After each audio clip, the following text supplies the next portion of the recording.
Yes, we are live now. Hello friends, this is Himanshi and welcome to Let's Learn. Discuss करेंगे child development and pedagogy के कुछ 500 best questions की जो series है उसमें रहेगा डे 9 यानी कि पार्ट जो है वो 9th है। और अभी आपके लॉकडाउन के दिन भी काफ़ी रहते ही हैं, तो उस चक्कर में स्टार्ट करते हैं। थॉर्नडाइक के बारे में पहला क्वेश्चन आपसे पूछता है। कुछ 20-21 क्वेश्चंस करेंगे बट अच्छे क्वेश्चंस होंगे, कई जगह आप अटकेंगे भी और कई जगह आप आसानी से आंसर भी कर पाएंगे। तो स्टार्ट करते हैं। सभी को गुड इवनिंग, नमस्कार, राम राम, सत श्री अकाल, अस्सलाम वालेकुम, what ever you feel connected with. खुश रहिए, बेहतर रहिए, पॉजिटिव रहिए और ध्यान रखिए। स्टार्ट करते हैं। पहला क्वेश्चन आपके सामने है, थॉर्नडाइक का कौन सा नियम तैयारियों पर जोर देता है? भाई थॉर्नडाइक का कौन सा एक नियम है? 5 जो है थॉर्नडाइक के, EL थॉर्नडाइक यानी एडवर्ड ली थॉर्नडाइक के कुछ 5 प्राइमरी सेकेंडरी लॉज हैं और कुछ 3 प्राइमरी लॉज हैं। 3 मुख्य नियम और 5 गौड़ नियम। ठीक है बात। तो इसमें बात हो रही है कि थॉर्नडाइक का जो कौन सा एक नियम है उन 8 नियमों में से जो तैयारियों पर बल देगा, यानी कि प्रेपरेशन आप कह लीजिए या फिर आप इसको किसी भी वे में समझ करके आंसर तक पहुंच जाइए, फिर उसको हम समझेंगे कि क्या कहानी है पूरी। कल जो एक क्वेश्चन था अवलोकन वाला, उसको ठीक कर लेना, मैंने उसको अनुकरण समझ करके उसमें मिस्टेक मैंने की है, तो वो बेंड्यूरा का नहीं था, वो ऑब्जर्वेबल बिहेवियर यानी व्यवहारात्मक या व्यवहार जो आपका बिहेवियरिज्म है उससे ही संबंधित था। हालांकि मैंने अपडेट कर दिया था उसमें आंसर में, अगर आपने वो कमेंट देखा हो पिन करके। तो ऐसी अगर कुछ होता है तो उस चीज़ के लिए तभी मैं कहती हूँ एक जगह रुकिए, टिक करके देखिए ताकि समझ पाएं। ऐसा ना हो आधा अधूरा आप कहीं से भी ले रहे हैं और वो प्रॉब्लमेटिक हो जाए। खैर बताइए, एक बार आंसर दीजिए। तत्परता का नियम, बिल्कुल ठीक बात है। तत्परता यानी कि लॉ ऑफ रेडीनेस।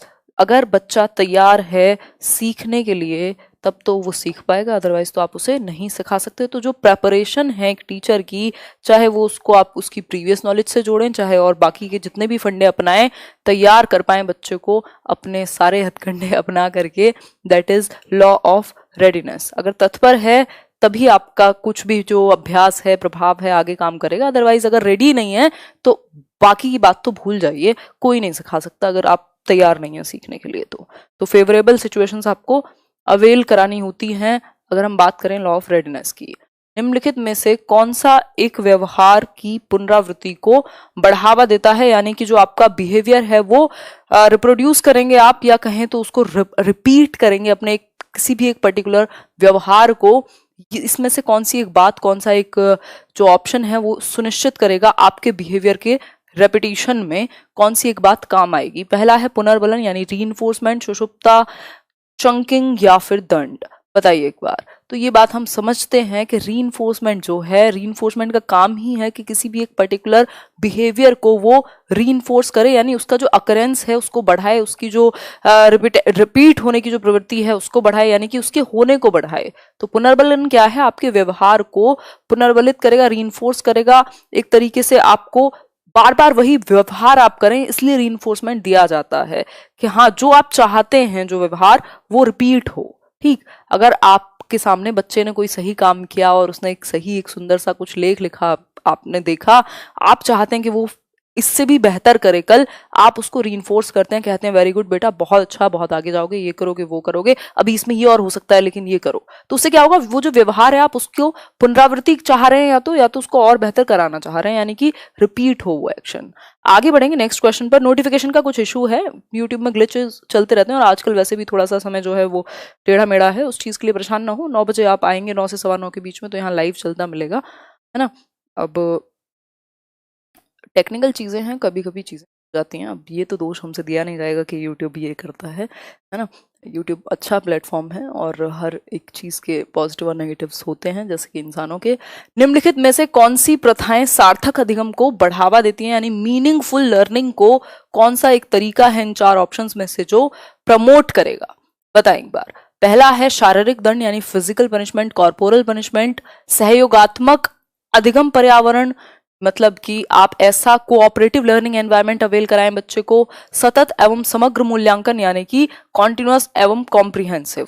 ठीक, जो CCE है, कॉन्टिन्यूअस एंड कॉम्प्रिहेंसिव इवैल्यूएशन, तो यहां से आपको आंसर चूज करना है। सिर्फ इनमें से किसी एक ऑप्शन को देख करके अगर आपने आंसर यहीं पेपर में मार्क कर दिया तो ये आपका सही आते हुए भी आपको गलत हो जाएगा, तो ये क्या है, शारीरिक दंड तो कभी भी क्या है, सार्थक यानी मीनिंगफुल लर्निंग, आपकी लाइफ से जुड़े जब आप एक्टिवली सीखें वो अर्थ निर्माण कहलाएगा। तो पनिशमेंट देकर के आप किसी को सिखा भी रहे हैं तब भी वो उसके काम का नहीं है, ठीक, वो उसको जीवन में नहीं उतार पाएगा। तो सहयोगात्मक यानी कोऑपरेटिव लर्निंग एनवायरनमेंट हो और कॉन्टिन्यूअस एंड कॉम्प्रिहेंसिव इवैल्यूएशन होता रहे बच्चे का समय समय पर और हर एक पक्ष में। कॉम्प्रिहेंसिव से मतलब क्या है, समग्र से मतलब क्या है, हर एक पक्ष में, चाहे वो शैक्षिक हो, चाहे वो सह शैक्षिक हो, चाहे वो पेपर पेंसिल का टेस्ट हो, चाहे वो उसकी बाकी की एबिलिटीज का टेस्ट हो, उसके स्पोर्ट्स से लेके, ड्राइंग से लेके, पेंटिंग से लेके 50 और चीजों का, म्यूजिक से लेकर के। तो आंसर क्या होगा, सेकंड और थर्ड सही है, फर्स्ट जो है वो गलत है। बहुत सिंपल सा आंसर हो गया, बाकी सभी में जो है बिल्कुल फोर्थ यहां पर है ही नहीं, बाकी सब में फर्स्ट दिया हुआ है, जहां फर्स्ट दिया हुआ है वो आंसर हो नहीं सकता। तो बहुत ही सिंपल सा आंसर ए निकल के आ जाएगा। आगे बढ़ेंगे, इस तरह के क्वेश्चन काफी प्रमोट हो रहे हैं आजकल पेपर्स में, नॉट ओनली और बट, या इसके अलावा all of these, two of these, इस तरीके के क्वेश्चन काफी पूछे जा रहे हैं। तो इनको लेकर के थोड़े से सतर्क रहने की जरूरत है। डीट प्लस में भी यही एक जो चलन है उसको फॉलो किया जा रहा है।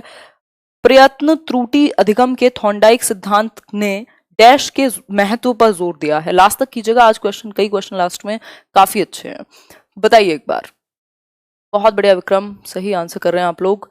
नंदिनी हेलो, है ना, आंसर कीजिए। प्रयत्न त्रुटि अधिगम के थॉर्नडाइक सिद्धांत ने डैश के महत्व पर जोर दिया है। किसकी एक इंपॉर्टेंस को झलकाया है या कहें तो रिप्रेजेंट किया है किसने, थॉर्नडाइक के सिद्धांत ने, ट्रायल एंड एरर थियोरी ने। प्रेरणा है, पुरस्कार है, प्रशंसा है या दंड है। तो लॉ ऑफ रेडीनेस पे आ जाइए आप, इवन लॉ ऑफ इफेक्ट पर भी अगर आप जाएंगे तो आपको प्रेरणा से जोड़ने को मौका मिल जाएगा। यानी कि मोटिवेशन जो है वो इम्पॉर्टेंट है। अगर हम बात करें किसके, ट्रायल एंड एरर से जोड़ सकते हैं हम कि ये इम्पॉर्टेंट फैक्टर है जिसकी वजह से आप रेडी भी हो रहे हैं और आप पर प्रभाव भी पड़ेगा। आगे बढ़ेंगे नेक्स्ट क्वेश्चन पर। नेक्स्ट क्वेश्चन क्या है, थोड़ा सा समझते हैं। थॉर्नडाइक के अनुसार, हाँ बड़ा क्वेश्चन है। थॉर्नडाइक के अनुसार इनमें से कौन सा कथन तत्परता नियम का सबसे अच्छा वर्णन करता है। अब आपको 4 ऑप्शंस पढ़ने पड़ेंगे, मतलब कि 4 ऑप्शंस हैं और लॉ ऑफ रेडीनेस को कौन सबसे बेहतर तरीके से डिफाइन करेगा एज पर थॉर्नडाइक। तो फटाफट से आप आंसर कीजिए। थॉर्नडाइक की ट्रायल एंड एरर लर्निंग है। थॉर्नडाइक को फादर ऑफ एजुकेशनल साइकोलॉजी कहा जाता है क्योंकि उन्होंने बहुत सारा काम किया है लर्निंग के ऊपर और उनका महत्व है लॉज ऑफ लर्निंग से लेकर के आपके ट्रांसफर ऑफ लर्निंग से लेकर के इतने सारे एक्सपेरिमेंट उन्होंने किए, कनेक्शनिज्म की उन्होंने बात की। बताएं एक बार। डाइवर्जेंट थिंकिंग क्रिएटिविटी से जोड़ी जाती है, कई जगह पर गलती देखने को मिलेगी आपको, बट रियलिटी जो है वो यही है। धन्यवाद पूनम जी। बताइए एक बार, आप लोग बहुत अच्छा पढ़ते हैं तो मैं कुछ डिस्कस कर पाती हूँ, है ना। ईवीएस की क्लासेस होंगी, पूरी होंगी, पूरा कंप्लीट किया जाएगा उसको पेडागोजी के सहित। आंसर कीजिए। पहला है, इसका अर्थ है कि प्रशिक्षण या अभ्यास अधिगम की दक्षता और स्थायित्व को बढ़ाने में मदद करता है, या फिर इसका अर्थ है कि विषय की तैयारी या स्वभाव अधिगम में योगदान देता है। इसका अर्थ यह है कि एक उपयुक्त व्यवहार के प्रहार होने तक जीव अपनी प्रतिक्रिया, ये तो लॉ ऑफ मल्टीपल रिस्पॉन्स हो जाएगा। इसका अर्थ है कि प्रयास और त्रुटि के कारण संबंध बनते हैं। बताइए एक बार आंसर क्या होगा।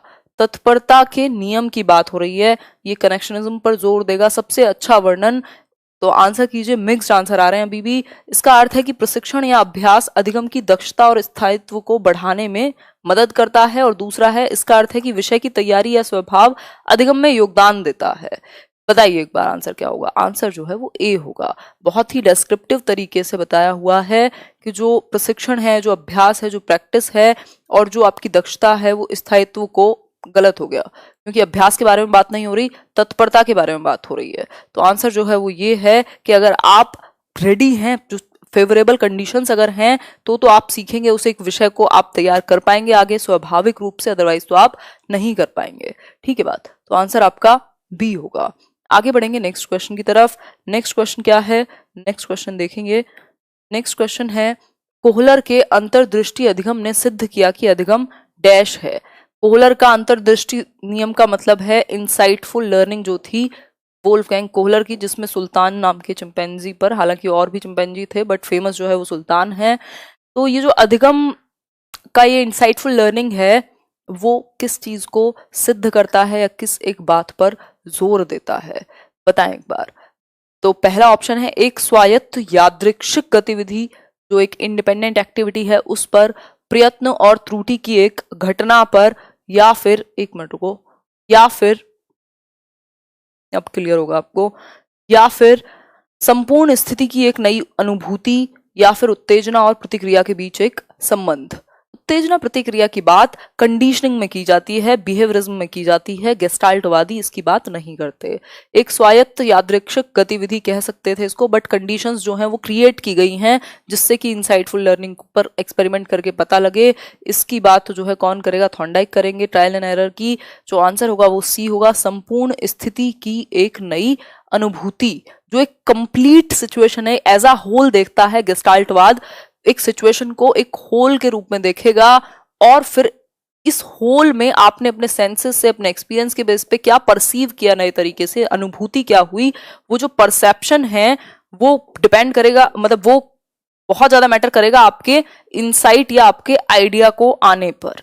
ठीक, तो ये एक बेसिक बात है जो इंसाइटफुल लर्निंग के बारे में आपको क्लियर होनी चाहिए। कुछ दिन की बात है, इंग्लिश वाले परेशान ना हो, और हिंदी इंग्लिश में हो जाता है, कल तो एक मिस्टेक मैं नहीं करती हिंदी इंग्लिश की। खैर, नेक्स्ट है आपका, एक बच्चे को स्कूल जाते हुए हर रोज तंग किया जाता है। अब जब भी वह किसी बस के पास आने की आवाज सुनता है तो वह घबराने लगता है। अधिगम का कौन सा सिद्धांत इस व्यवहार की व्याख्या करता है? यानी कि एक बच्चा है, अब वो स्कूल जाता है, बस में जाता होगा या जिस भी एक चीज में जाता होगा, तो उसको क्या किया जाएगा, धन्यवाद नंदी, उसको परेशान किया जाता है, बस में बुली किया जाता है, या जो भी एक समस्या उसके सामने आती है, यानी कि वो रोज समस्या झेलता है और उसके अंदर बैठ गया डर स्कूल जाने को लेकर के। लाइक शेयर करके थोड़ा सा उत्साह बढ़ाइएगा, आधी नींद में हूं।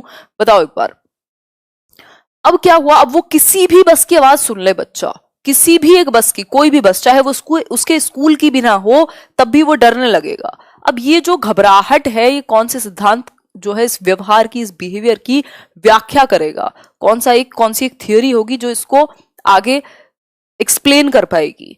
तो पुनर्बलन, दंड, उद्दीपक सामान्यीकरण या उद्दीपक विभेदीकरण।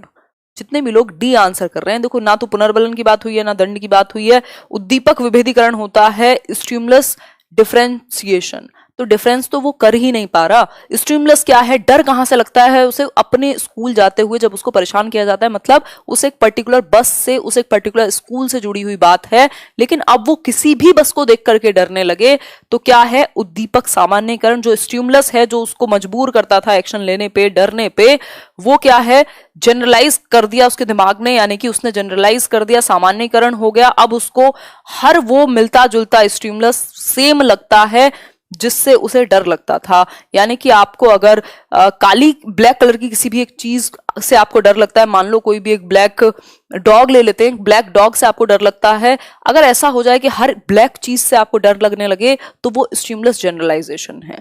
आपने जनरलाइज कर दिया उसे एक पर्टिकुलर स्टिमुलस को, हर जगह आपको फिर वो डर दिखने लग गया। ठीक, तो इसी तरीके से किसी भी बस से डर लगने लग जाए, जैसे फॉर एग्जांपल, बहुत अच्छा एग्जांपल याद आया है, जो निर्भया का केस हुआ था, आई थिंक जब भी हुआ था 2016 में हुआ था, तो वो मतलब दिखाया गया था क्या, मतलब पूरा बस का दिखाया गया था, कोई प्राइवेट बस थी, अगर आपको याद होगा, न्यूज का बहुत ज्यादा न्यूज में रहता था।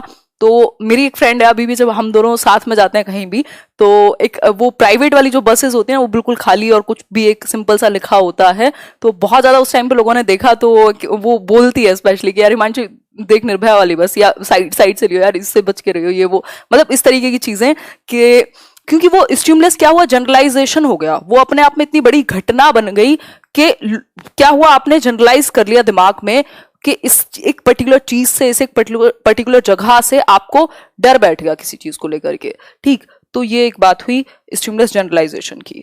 आगे बढ़ेंगे नेक्स्ट क्वेश्चन पर। नेक्स्ट क्वेश्चन क्या है, नेक्स्ट क्वेश्चन है, बच्चे फिल्मों में दिखाए गए हिंसात्मक व्यवहार को सीख सकते हैं? यानी कि हाँ, वो व्हाइट बस, बिल्कुल बिल्कुल सही बोल रहे हो, है ना, बहुत बढ़िया, आंसर कीजिए एक बार, फिर आगे बढ़ेंगे।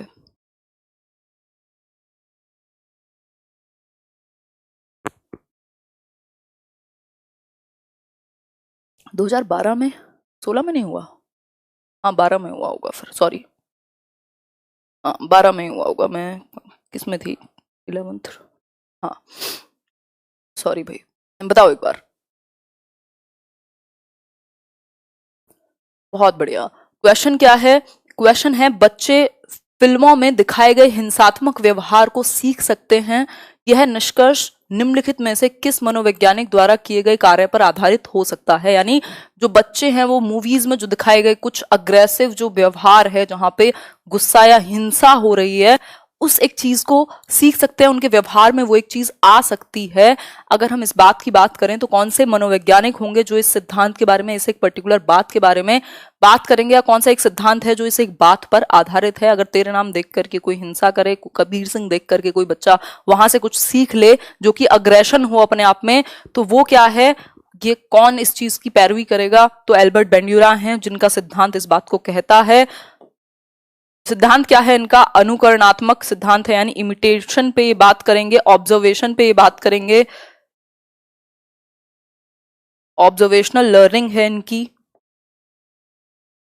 यानी कि आप ऑब्जर्वेशन करके, मॉडलिंग होती है आपके अंदर, वो चीज जाती है और बच्चे हिंसात्मक व्यवहार को सीख सकते हैं। बोबो डॉल पर इनका एक्सपेरिमेंट था, जिसमें इन्होंने ये पाया कि वो बच्चे जिनको प्यार से खेलते हुए दिखाया गया था वो उस तरीके का व्यवहार प्रदर्शित करते हैं एक डॉल के सामने, और जिन बच्चों को एक डॉल को पकड़ के पंच करते हुए बार बार दिखाया गया था वो वही अग्रेशन सीख रहे हैं। तो देख करके बच्चे के दिमाग पर प्रभाव पड़ता है, वो वैसे ही रिप्रोड्यूस करता है उस एक नॉलेज को, नॉलेज कहना गलत होगा, उस एक इन्फॉर्मेशन या उस एक एक्ट को। तो ये बात बेंड्यूरा कहेंगे। सोशल लर्निंग थियोरी है इनकी, जिसको सोशल कॉग्निटिव थियोरी में बदल दिया गया, बाद में SCT कर दिया गया। तो ये एक बात आप ध्यान में रखेंगे। आगे बढ़ेंगे नेक्स्ट क्वेश्चन पर। नेक्स्ट क्वेश्चन क्या है? करके सीखना तब होता है जब अधिगम निम्न होता है। करके सीखना मतलब लर्निंग बाय डूइंग कब होगी? तो शिक्षक केंद्रित होगा, यानी टीचर सेंटर्ड हो लर्निंग, प्रासंगिक और व्यवहारिक हो, यानी कॉन्टेक्चुअल और बिहेवियर से जुड़ा हुआ हो, फिर है निष्क्रिय और सैद्धांतिक, या रटना या शिक्षाप्रद। यानी कि बताएं एक बार आंसर क्या होगा इसका फटाफट से। करके सीखना यानी कि लर्निंग बाय डूइंग तब होगी जब आपके प्रसंग से, यानी कॉन्टेक्स्ट से आप जोड़ पाए। जैसे अभी जो वो निर्भया वाला एग्जांपल था वो कॉन्टेक्चुअल था, एक कॉन्टेक्स्ट था, एक लाइव एग्जांपल था, जो चीजें हुई हैं। ठीक, मतलब किसी एक संदर्भ से आपने जोड़ा, किसी एक कॉन्टेक्स्ट से जोड़ा, और व्यवहारिक यानी कि प्रैक्टिकली आप उसको यूज कर पाए, प्रैक्टिकल हो उसका जो एक मतलब हो। तो आंसर क्या हो जाएगा? बिल्कुल सिंपल हो जाएगा, करके सीखना हो जाएगा। लर्निंग बाय डूइंग हो गई मेरी, क्यों हो गई? कॉन्टेक्स्ट और प्रैक्टिकल यूज कर लिया तो वो हो गई। ठीक, तो ये बी जो है इसका सही आंसर है। निष्क्रिय नहीं होती कभी भी, पैसिव नहीं होती लर्निंग, रोट लर्निंग को कभी हम फोकस नहीं करते। टीचर सेंटर्ड से अच्छा मेथड है चाइल्ड सेंटर्ड। आगे बढ़ेंगे नेक्स्ट क्वेश्चन पर। लर्निंग बाय डूइंग को प्रमोट करते हैं जॉन डुई प्रोग्रेसिव एजुकेशन में। थॉर्नडाइक के सिद्धांत के अनुसार, थॉर्नडाइक के सिद्धांत के अनुसार उत्तेजना प्रक्रिया युग्मों की आवृत्ति निम्न का गठन निर्धारित करती है। मतलब जो थॉर्नडाइक का सिद्धांत है, थॉर्नडाइक की थियोरी है, उसमें अगर हम बात करें उत्तेजना प्रतिक्रिया का मतलब क्या है? स्टिमुलस जो रिस्पॉन्स है, या स्टिमुलस और रिस्पॉन्स का जो एक बॉन्ड है, ये किस एक चीज को निर्धारित करेगा? प्रबलन, आदत, अनुबंधन या दंड। मतलब इस एक स्टिमुलस रिस्पॉन्स की बॉन्डिंग से क्या होगा ये बताना है। फटाफट से बताओ, स्टिमुलस रिस्पॉन्स की जो बॉन्डिंग है इससे होगा क्या? आंसर कीजिए। 2000 लोगों में से सिर्फ 1100 लोगों ने लाइक किया, 900 लोग बाकी हैं। ठीक, तो आदत यानी कि हैबिट, हैबिट हैबिचुअल हो जाएंगे आप उस एक एक्ट के, है ना। जैसे कई लोगों को आदत हो गई है आकर के लाइक करने की, और मुझे आदत हो गई है सामने स्टैटिस्टिक्स देख करके कि इतने लोग वॉचिंग ना हो, इतने लाइक, इतने डिसलाइक, शेयर, ये सब देख करके। तो मुझे भी आदत हो गई है, जब सामने नजर जाती है तो ये चीज निकल ही जाती है। तो क्या होगा? स्टिमुलस और रिस्पॉन्स का जब बॉन्ड बन जाए बार बार बार बार, तो आदत पड़ती है, हैबिट्स फॉर्म होती हैं इसी तरीके से। ठीक है बात। तो आंसर क्या हो जाएगा? आंसर हो जाएगा हैबिट। आगे बढ़ेंगे। जैसे जो वो बिल्ली थी थॉर्नडाइक की, जो कैट थी, अब उसको आदत हो जाएगी बाहर आने की, बार बार बार बार। स्टिमुलस क्या था? उस एक पैर मारे उस एक पर्टिकुलर पॉइंट पर जो पजल बॉक्स में था, और बाहर आ जाए, रिस्पॉन्स कर दे सही और बाहर आ जाए। ठीक है, स्टिमुलस क्या है? वो जो खाना है। ठीक, तो इससे क्या होगा? उसको आदत हो जाएगी बार बार, फिर जल्दी से करने लगेगी, जिससे काम को करने में देर लग रही थी, फिर वो सही प्रतिक्रिया, सही रिस्पॉन्स जल्दी देने लगेगी, हैबिट पड़ जाएगी उसे।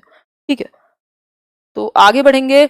क्षेत्रफल, जीवन विस्तार, तलरूप शक्ति, संतुलन व वेक्टर किस सिद्धांत से संबंधित हैं? चलो कर्ट लेविन का जो एक थ्योरी है उसको बहुत जल्दी करेंगे हम लोग, बहुत बड़े जो हैं। कोई बात नहीं केदारमल जी,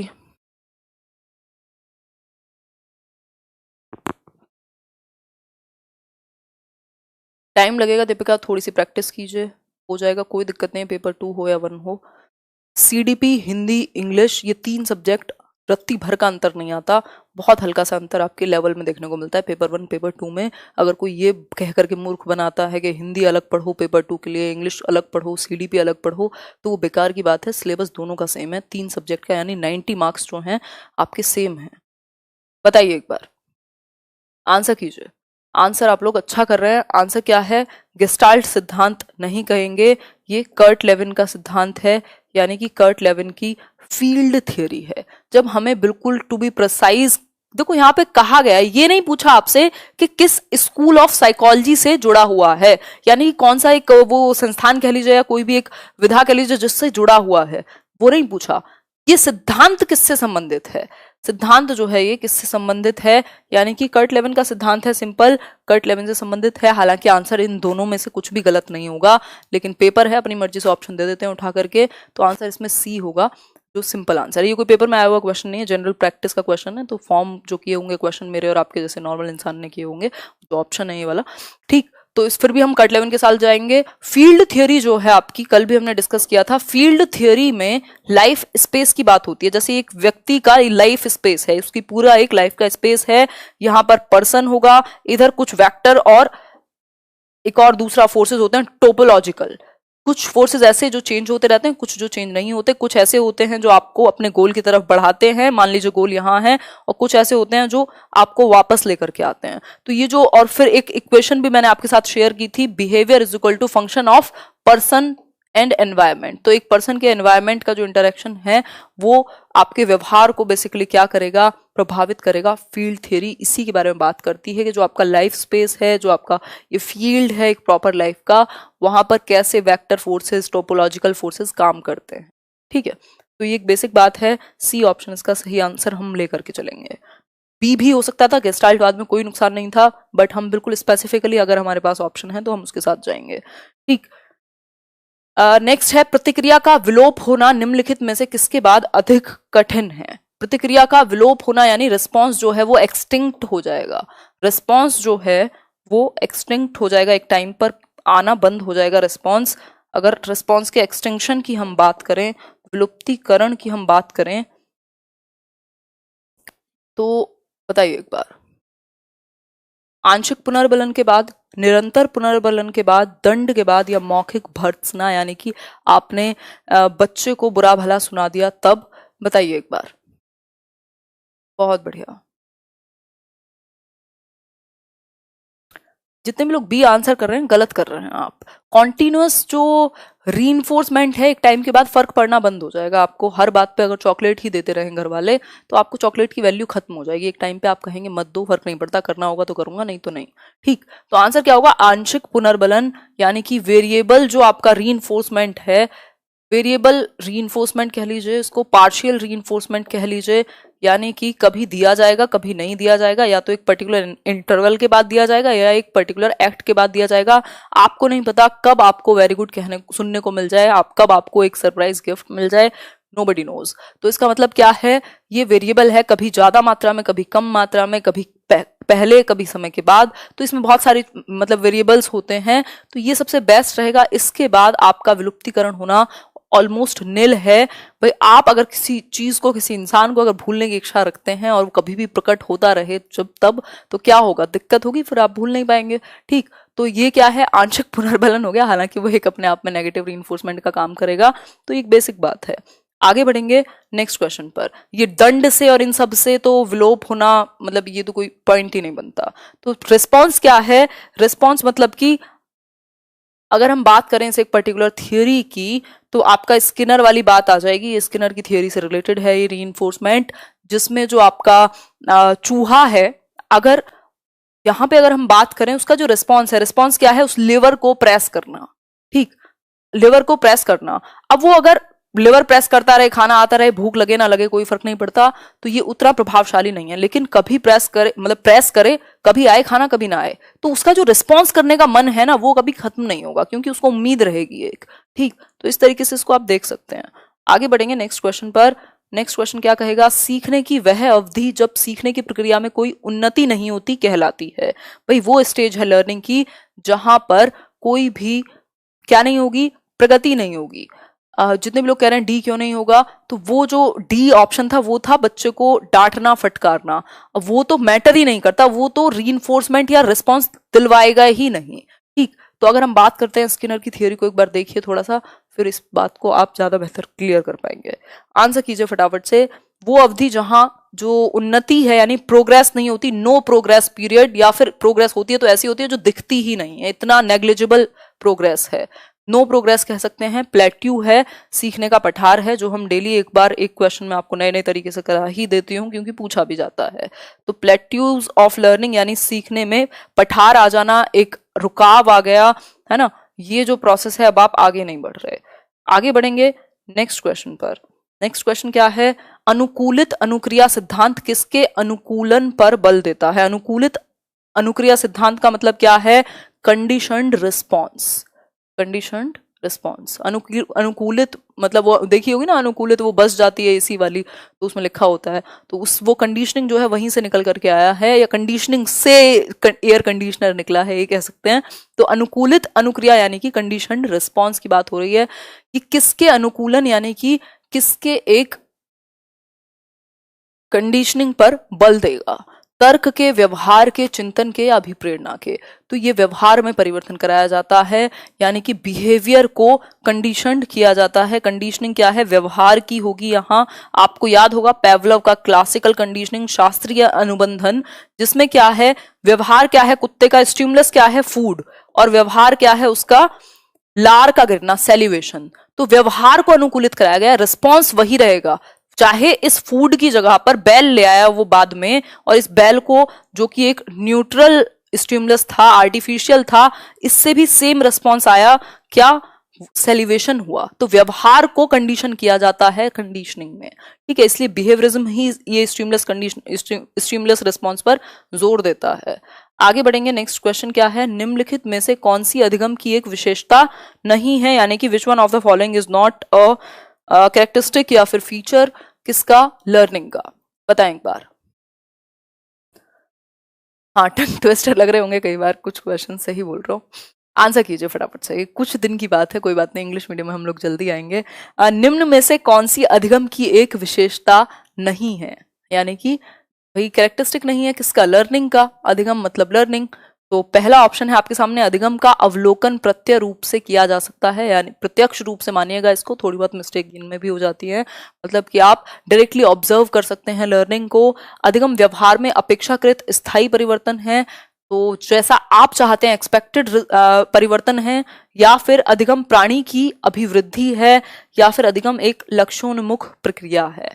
आंसर कीजिए फटाफट से, बताइए। देख लीजिए एक बार आंसर करने से पहले, नहीं लिखा हुआ है, बहुत ही साफ शब्दों में नॉट लिखा हुआ है, और जो क्वेश्चंस नॉट लिखा होता है, जिनमें जिनमें एक्सेप्ट लिखा होता है, उनको हम बहुत ही तेजी से गलत कर देते हैं। बहुत ही ज्यादा शातिर बनने के चक्कर में हमें लगता है कि ये तो आसान है।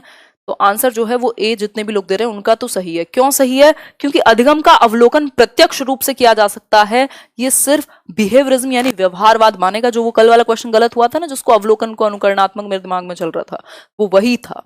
मतलब कि अवलोकन यानी ऑब्जर्वेबल बिहेवियर, अवलोकन का मतलब ऑब्जर्वेबल बिहेवियर। लर्निंग हमेशा आप ऑब्जर्व कर पाए बाहरी रूप से, जरूरी नहीं है। मुझे हो सकता है 1700 चीजें आती हों लेकिन आपको पता ही ना लगे कभी, तो जरूरी नहीं है मैं अपने व्यवहार में दिखाऊं तभी आप मानेंगे कि लर्निंग हुई है।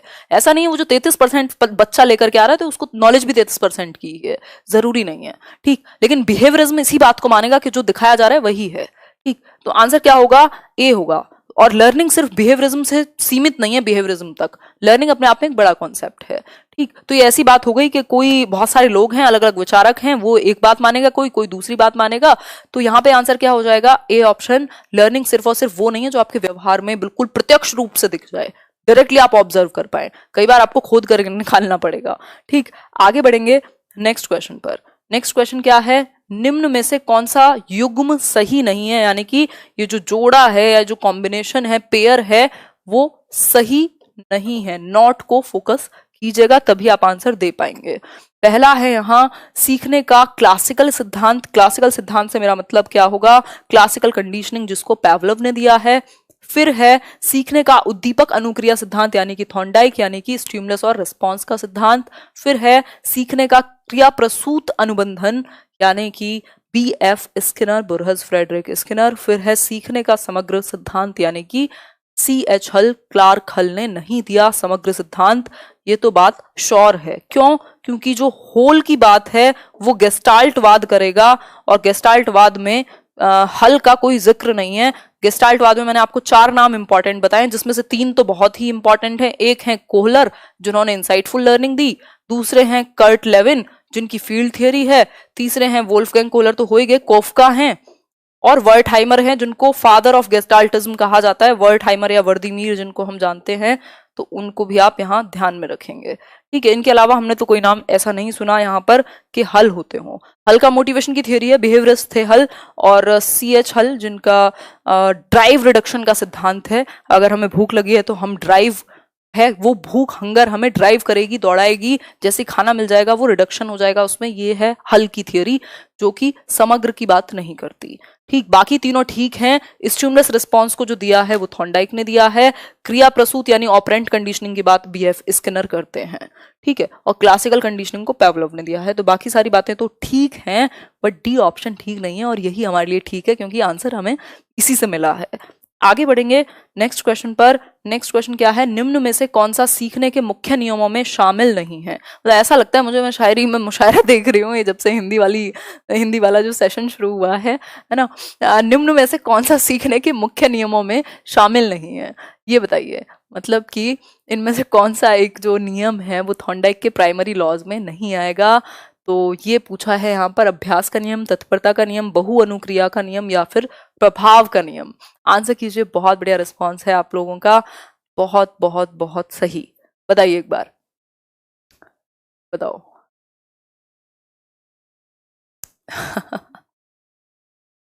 नहीं, ये क्वेश्चन तो आता है बट ये ऑप्शंस बदल करके पूछा जाता है आपसे क्योंकि इंपॉर्टेंट है। थॉर्नडाइक को पूछना इंपॉर्टेंट है आपसे अलग अलग प्रकार से जबरदस्ती। मैंने लर्निंग का पूरे चैप्टर, मुझे लग रहा है 3 सेशन लेने हैं मैंने लर्निंग वाले चैप्टर पर, तो ये जरूरी है क्योंकि थॉर्नडाइक है, चलेगा नहीं बिना थॉर्नडाइक के। ठीक, तो आंसर क्या है? बहु अनुक्रिया का नियम, क्योंकि 8 नियम है। अब इनमें से कौन सा आपको सामने मिल जाए पता नहीं आपको पेपर में।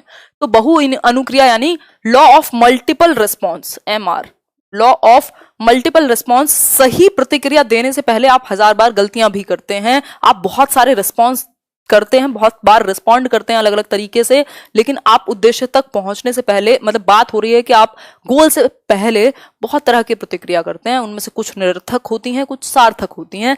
मतलब हम सीखते हैं, हम गलतियां करते हैं बहुत सारी, कुछ मल्टीपल एक्टिविटीज करते हैं, कोई एक होगा जो सही होगा उसमें से। तो ये है, और ये सेकेंडरी लॉज में आएगा। ये है तो थॉर्नडाइक का ही नियम, लेकिन ये सेकेंडरी है, गौड़ नियम है। प्रमुख नियम सिर्फ 3 हैं, law of practice, law of readiness और लॉ ऑफ इफेक्ट। ठीक, तो इनको कृपा करके ध्यान रखें। रैप से मैंने आपको याद कराया था, रेडीनेस, इफेक्ट और प्रैक्टिस। ठीक, पैक से भी याद कर सकते हो, उसका उल्टा नहीं, पर हो जाएगा वो, तो रैप से ही कर लो, है ना। रैप, वो जो रैप होता है गानों वाला रैप। आगे बढ़ेंगे। सीखना यानी कि लर्निंग, सीखने वाले के संवेगों से स्वतंत्र है यानी इंडिपेंडेंट है। किससे? जो लर्नर है, जो सीखने वाला है, जो अधिगम करता है, उसका कोई प्रभाव नहीं पड़ेगा उसके संवेगों का। अजीत कह रहे हैं हिंदी अपनी मातृभाषा है, इसे मुशायरा ना बोलो। मतलब बात वही है अजीत, ऐसे दिल पे मत ले जाया करो किसी भी चीज को। और उर्दू किसी भी एक संप्रदाय की भाषा नहीं है, उर्दू का अपना एक इतिहास है। खैर छोड़ो, है ना। कई लोग तो बहुत ही ज्यादा मतलब ऐसे दुखी रहते हो, फड़फड़ाए मत रहा करो, खुश रहा करो। छोटी छोटी बातों को, हर चीज में तर्क की आवश्यकता नहीं होती है।